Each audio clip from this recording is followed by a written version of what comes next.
Parfait. Bonsoir tout le monde. Bienvenue à cette réunion spéciale du 15 février 2022.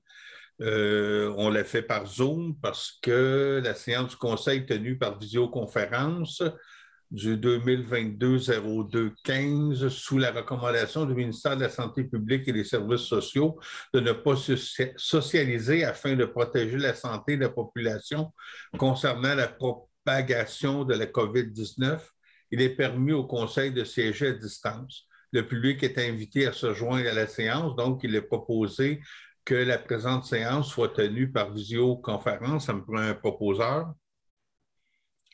Michel? Oui.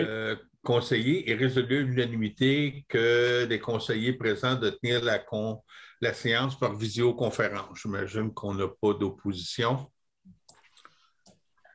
Donc, on va débuter la séance. Ouverture de la séance et présence. Lecture, adoption de l'ordre du jour, c'est ce que je fais. Point 3, résolution. Signature de la lettre d'entente Fonds canadien de revitalisation des communautés à 3.1. À 3.2, mandat d'ingénierie chemin Flodden, redressement des infrastructures routières locales. Mandat d'ingénierie égout de la rue Fontaine. 3.4, lettre d'entente, conditions salariales. On va retirer le point, on n'est pas prêt. Au point 4, période discussion et questions, 30 minutes maximum. Et au point 5, levée de l'Assemblée.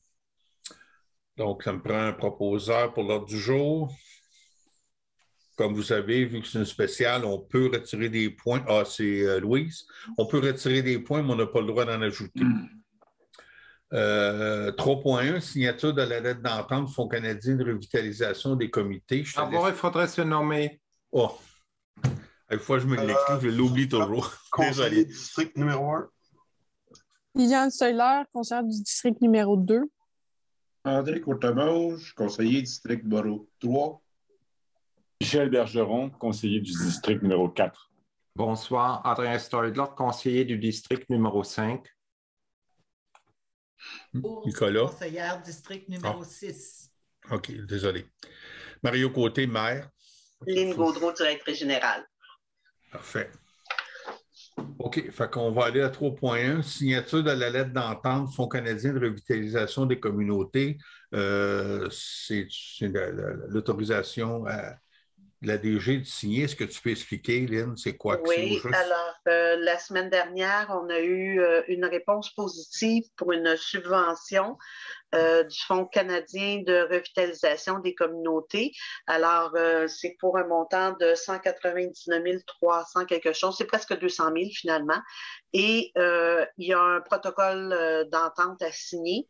Donc, j'aurais besoin de l'autorisation pour signer le protocole pour et au nom de la municipalité. Est-ce que quelqu'un propose? Et petite question. Oui. Excusez-moi, parce qu'on a pas eu la chance d'en discuter avant en plénière.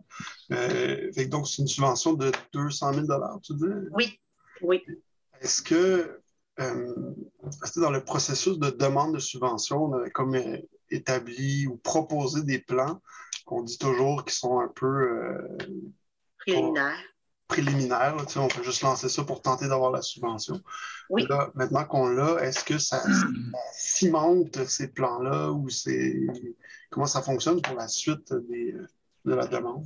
Ben, là, on a proposé différentes choses c'est pour le centre communautaire, déjà en partant, et on a proposé différents aménagements. Donc, la réfection des planchers, en tout cas, différentes choses, changement de fenêtre. Et on signe la lettre d'entente comme ça. Et quand on va vouloir, si on veut changer les plans ou en tout cas la rénovation en question, moi, je communique avec eux, puis je leur dis, puis ils vont faire des changements nécessaires à notre entente. Et là, c'est des plans qu'on a soumis, c'est des plans, on va dire, préliminaires. Oui. Après ça, là, on va avoir un plan d'architecte et des ingénieurs et tout là, pour compléter ça. Mais c'est ça. Là, c'est que, dans le fond, de signer la lettre d'entente, c'est qu'on accepte la subvention. Oui. C'est le premier pas. Après ça, il y a d'autres étapes là, qu'on aura à franchir. Mais écoutez, dans l'ensemble, c'est une excellente nouvelle. Là. Toutes les choses roulent dans le bon sens cette année. Moi, je suis heureux. On a le CPE, on a la subvention pour rénover, améliorer notre centre communautaire. Je pense qu'il y en a grandement besoin. Puis, fait que là, vous allez voir à 3.2, il y a une autre bonne nouvelle aussi. Fait que franchement, là, comme on dit, la roue tourne du bon bord. Je suis super content aussi. Je veux juste être sûr de ne pas prendre des décisions qu'après ça, on ne peut pas revenir en arrière. Non, Non, bonne nouvelle, on n'est pas là. Non. Et j'avais deux autres petites questions. Fait que donc, si on a un montant de 200 000, est-ce que, des fois, il y a des pourcentages d'attachés aux subventions là, que nous, on doit dépenser? 75 Fait que la subvention est de 75 C'est ça. Okay. Donc, ça veut dire que ça nous engage à mettre 66 000 et quelques dollars, oui. OK. C'est super. Dernière question. Est-ce que ces sommes-là doivent être dépensées en 2022, puis est-ce qu'on les avait budgétées? Oui. Oui et oui. C'est budgété, puis on a jusqu'au 31 décembre 2022 pour faire les travaux. Ouais, ben c'est ça. Peut-être qu'ils vont changer un peu d'idée, je ne sais pas trop, là, parce qu'on vient d'avoir la lettre, puis comme je les ai appelés pour leur dire que c'était pas tout à fait réaliste, donc ils sont au courant, puis on va peut-être avoir d'autres nouvelles d'ici l'été, mais en tout cas, pour l'instant, ça va peut-être changer, mais pour l'instant, c'est le 31 décembre 2022. Ça peut sembler loin le 31 décembre, mais dans le fond, c'est tout proche. C'est demain. Là, on accepte, c'est demain. On accepte la lettre. Après ça, ça prend des plans d'architecte et d'ingénieur en bâtiment. Donc là, ça prend un certain temps. Après ça, il faut aller en soumission pour les contracteurs. Après ça, il faut faire les travaux. Là. Fait que c'est réellement quand même assez serré, mais on va rusher pour que ça marche. En conclusion, je trouve que c'est bien, puis je trouve ça le fun. Je suis d'accord avec d'accepter cette subvention-là. On ne peut pas cracher là-dessus. Je mets le bémol, par exemple, que les plans que je viens juste d'apercevoir, selon moi, ne sont pas réalistes dans le time frame, dans le temps qu'on a et le montant qu'on a. Et ça va être le fun d'essayer de profiter du 266 000 $ de valeur de travaux qu'on peut faire. Mais il va falloir rapidement cerner une idée des coûts pour faire quelque chose qui se fait dans ce montant. On va en discuter, ce n'est pas fini. On accepte cette subvention-là, puis éventuellement, on pourra peut-être joindre autre chose aussi. Là. La première étape, il faut accepter la grosse subvention, de toute façon, on regardera si on peut peut-être joindre d'autres subventions. Ce n'est pas exclu. Là. C'est bon. Est-ce qu'il y a un proposeur pour accepter la résolution 3.1? M. Bergeron l'avait accepté. Ah, excuse, j'ai oublié.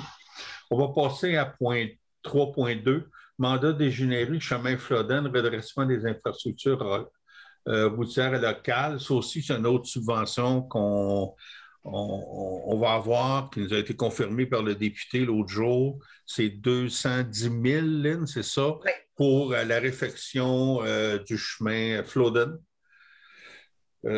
Donc, ça s'ajoute aussi aux bonnes nouvelles. On fait des chemins à chaque année, on fait des demandes et la demande est acceptée. Donc, on a fait le chemin des Marais, on a fait le chemin Maricourt, fait que là, c'est Flodden, puis on a fait des travaux aussi ailleurs dans les dernières années.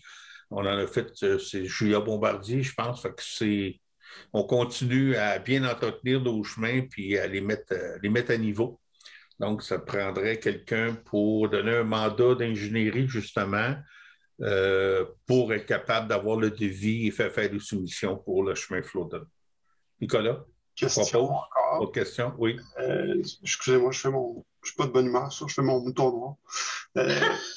Encore des subventions, c'est le fun. Oui. Je veux juste communiquer mon mal à l'aise de faire toujours affaire avec la même firme d'ingénierie. Là, ce soir, on a 2 points pour un total qui avoisine 30-40 000 $. Je suis mal à l'aise d'aller année après année avec la même firme et la même personne sans aller en appel d'offres ou d'aller voir mettre en œuvre les lois du marché. Fait que moi, j'aimais l'opinion, c'est quelque chose que j'aimerais qu'on explore dans les Ben, je suis un peu d'accord avec toi, Nicolas, c'est sûr. Par contre, on est toujours pris dans des situations de temps très court. Puis actuellement, juste d'aller à la pêche ailleurs, on peut échapper le poisson parce que tu sais, partout, il manque d'employés, ils n'ont pas beaucoup de temps.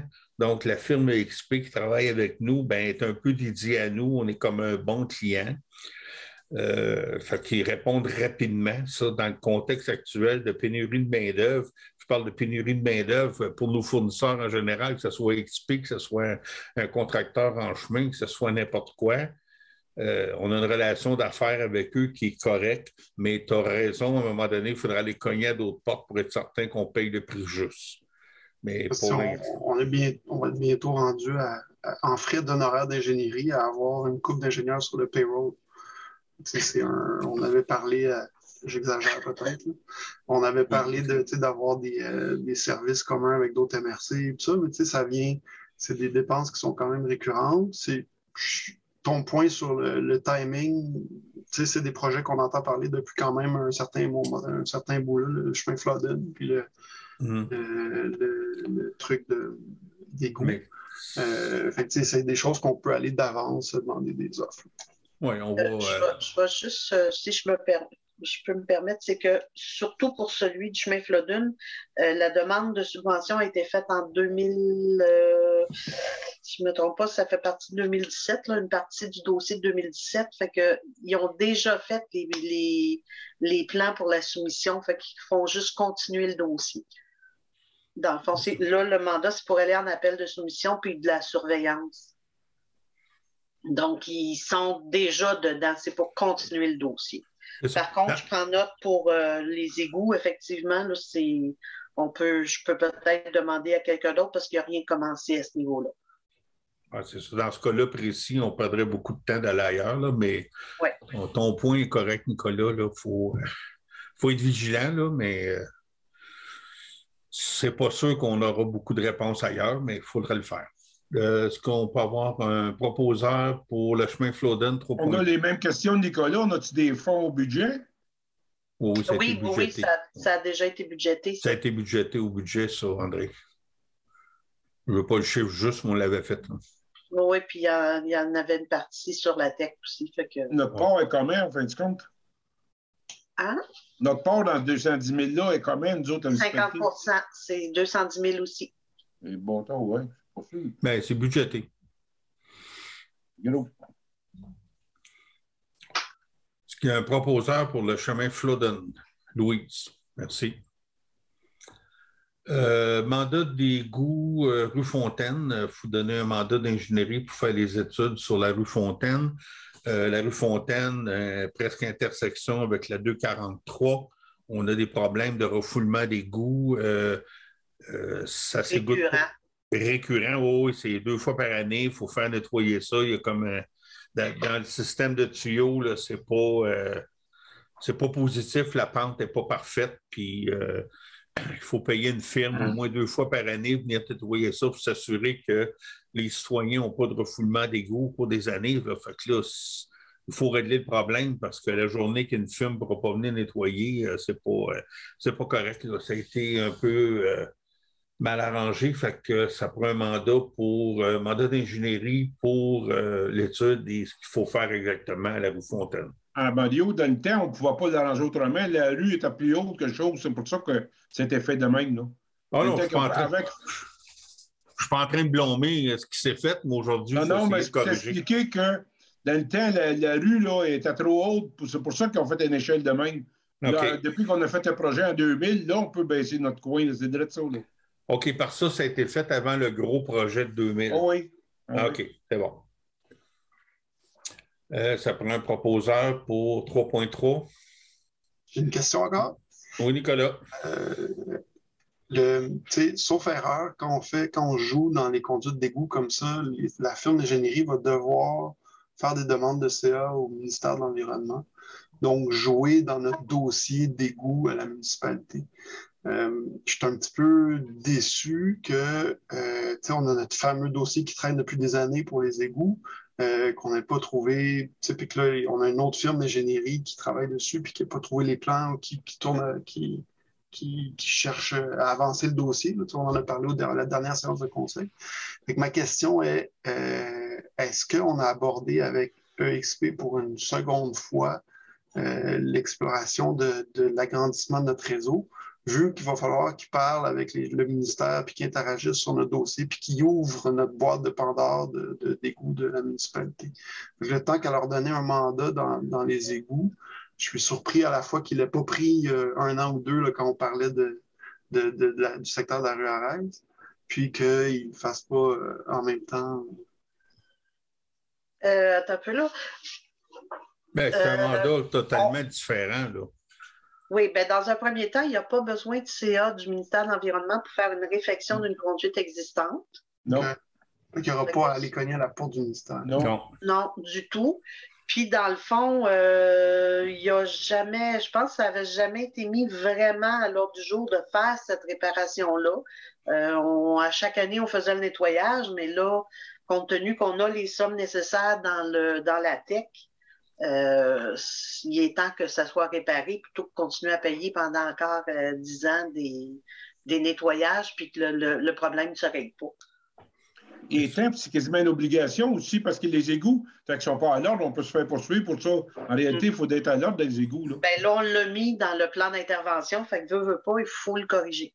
C'est ça, de ça. Mon point, donc je suis d'accord d'aller de l'avant avec ça. Mon point, c'était est-ce qu'il y a une opportunité d'ici de venir accélérer le dossier de la rue Arès avec cette demande-là? Je ne pense pas, mais j'ai d'autres renseignements que j'ai eus hier de façon tout à fait impromptue sur nos recherches, puis ça, je vous mettrai au courant là-dessus. OK. Merci. Ça prendra un proposeur pour le 3.3. Proposé, moi. André. 3.4 a été retiré de l'ordre du jour. On va passer à 4, période de discussion et questions du public. On va, parce que Nicolas, tu peux ouvrir les... Il y avait de quoi dans le chat aussi? Je pense que c'est Nicolas qui a... Ah, c'est Nicolas, je crois OK. que Mme Bruno n'est plus là, puis il y a juste Julie.